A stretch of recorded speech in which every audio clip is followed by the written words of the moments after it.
Well, I wasn't planning on, thank you.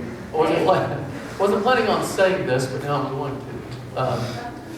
I don't know if Jesus was a joke teller, but according to the Gospels, he was a joy giver. And so let's start with this, prompted by my own personal aficionado of joy, Daugherty. Knock, knock. Who's there? Interrupting cow. Moo!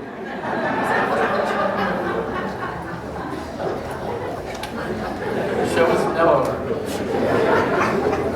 But you're laughing.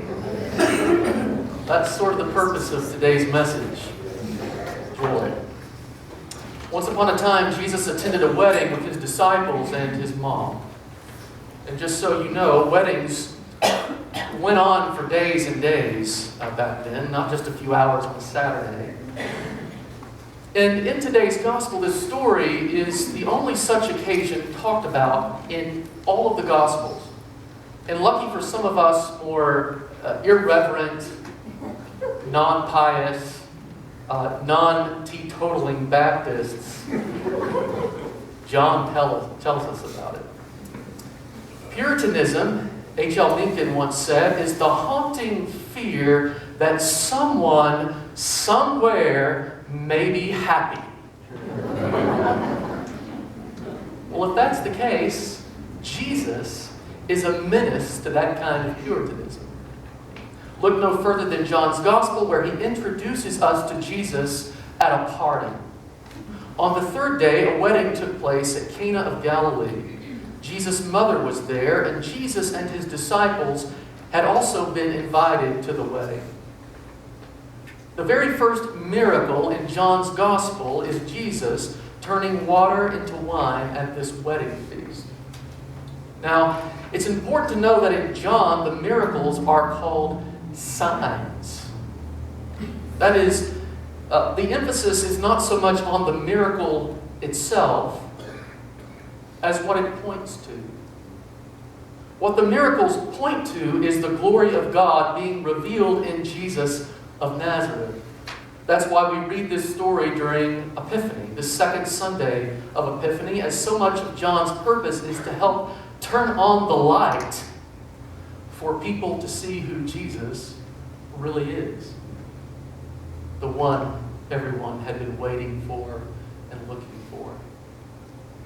This is to say that we American Christians aren't helped very much by asking the question we all want to naturally ask when it comes to miracles in the Gospels. And the question is, did this actually happen?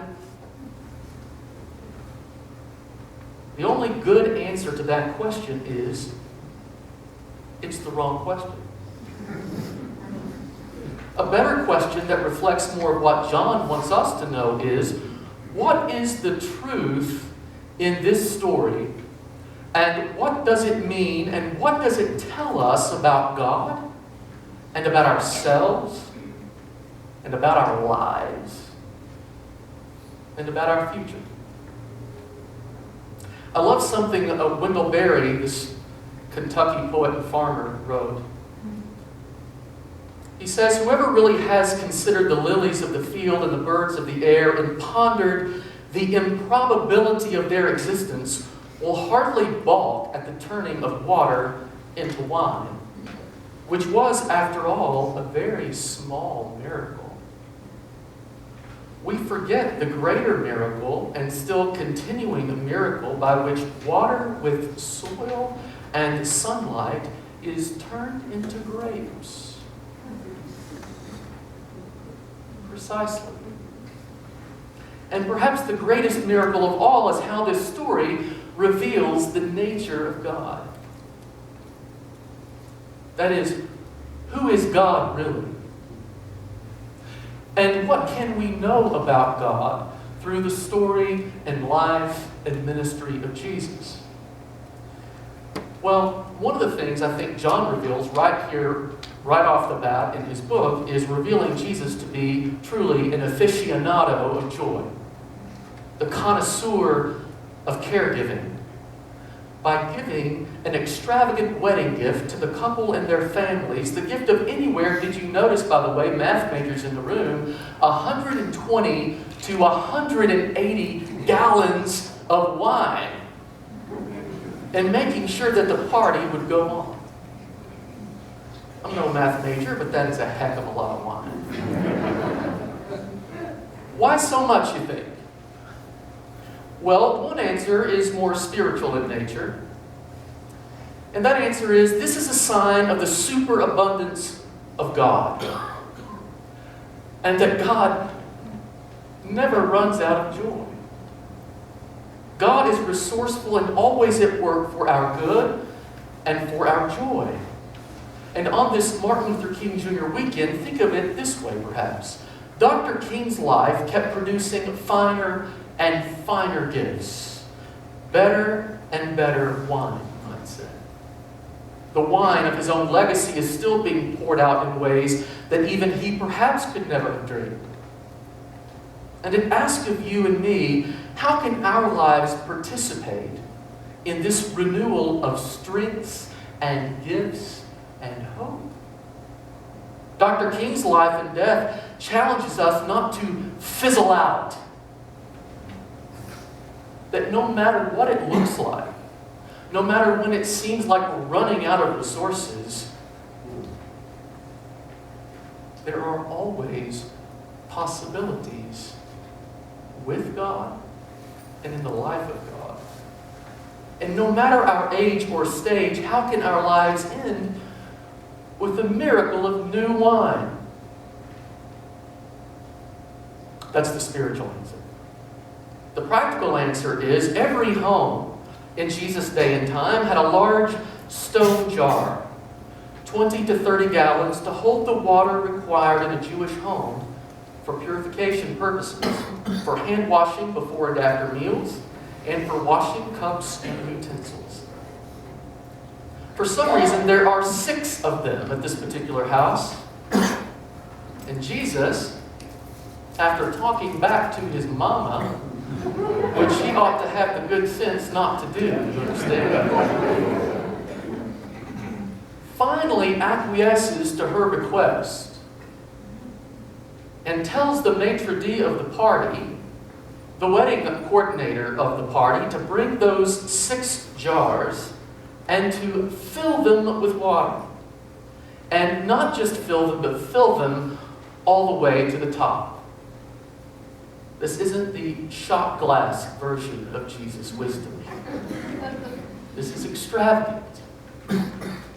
What happens? Well, the wait staff does what he tells them to do, just as Mary predicted. Let the steward taste it, Jesus says. And the steward does, taste it, calls the groom over, and observes a lovely surprise. This is really good wine. A lot better, in fact, than what we've been serving so far. By the way, rumor has it that Jesus and his disciples were the reason the wine ran out in the first place. Love that. Their reputations preceded them. And if you don't believe me, ask Luke, because in Luke, critics say this: John's disciples, John the Baptist's disciples, are much given to fasting and practice of prayer, and so are the disciples of the Pharisees. But yours, Jesus, they eat and drink.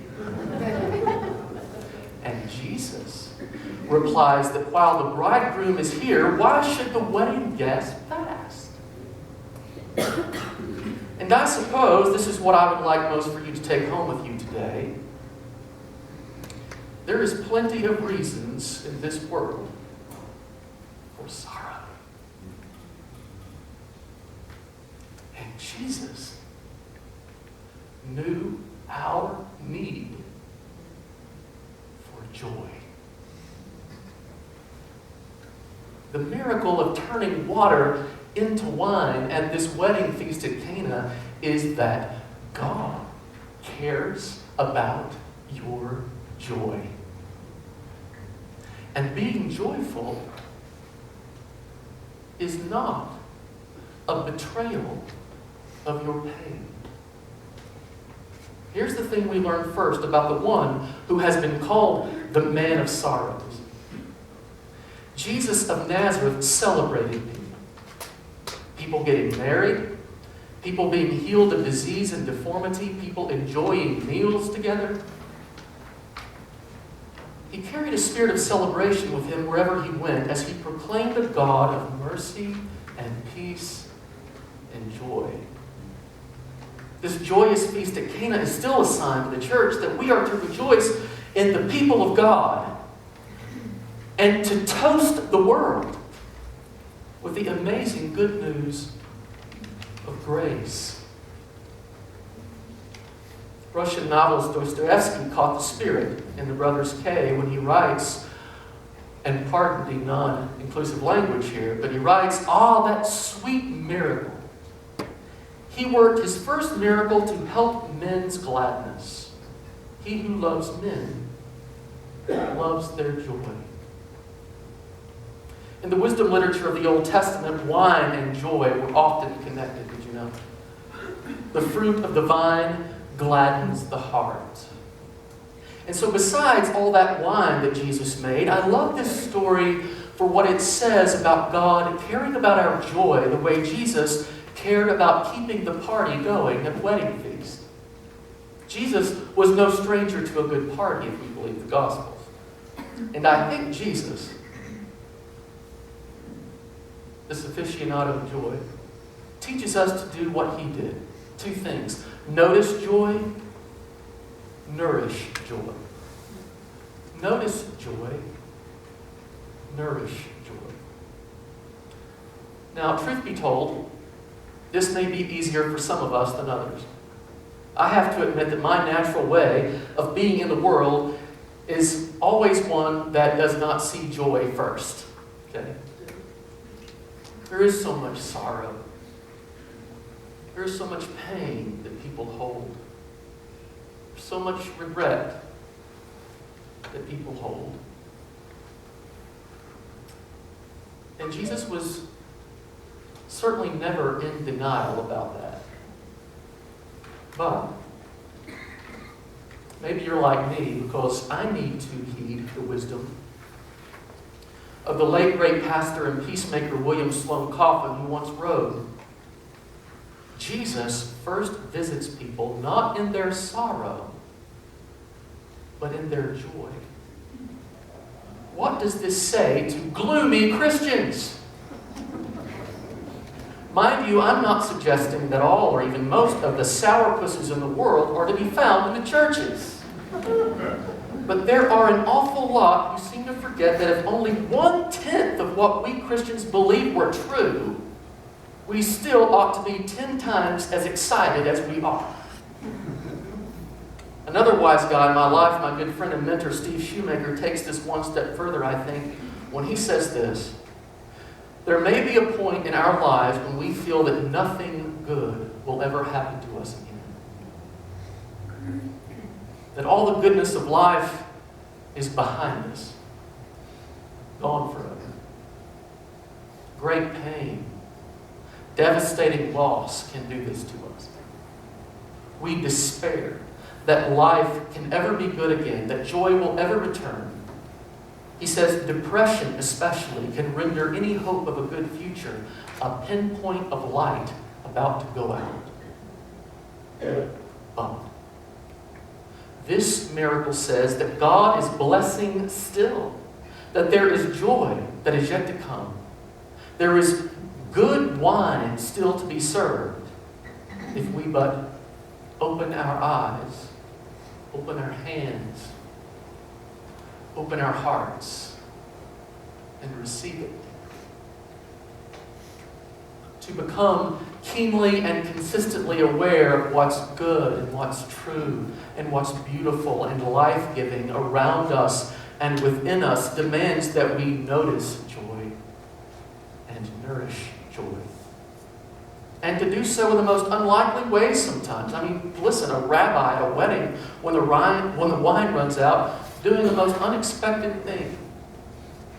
To find joy in the most unexpected of places, because once 100 gallons of the finest wine spills out, it goes everywhere.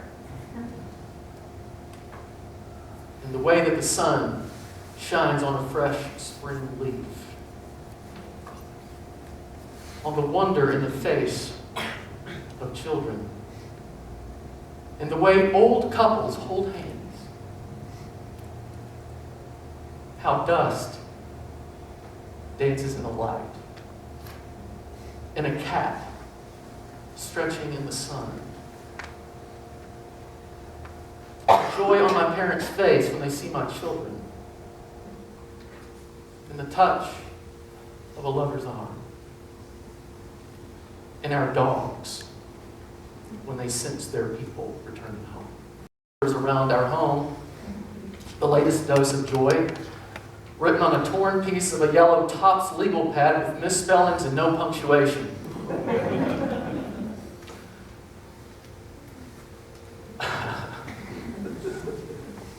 I love you forever.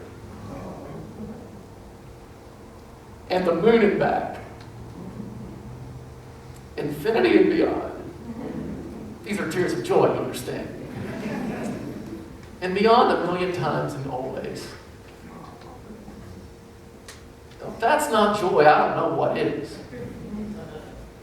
The clearest, surest sign of God's abundance and extravagance that I know, Jesus is in that. Jesus is in that too. The only difference between people who don't see God in everything, who don't see joy in everything, is that we don't have mystics looking over our shoulders going, that's it. That's it. That's it. Jesus is there at our most human moments and occasions. Jesus is there when we gratefully celebrate the gift of life, this Christ of conviviality. When bread is eaten, when wine is shared, Jesus is there. And Jesus is here with us. Just as surely as he was there at a wedding in Cana of Galilee and turned water into wine, the first of his sons, but surely not the last. Because as we know, God goes on saving the best for last. So maybe we better take out our own jars, because you never can tell when Jesus is going to do it again.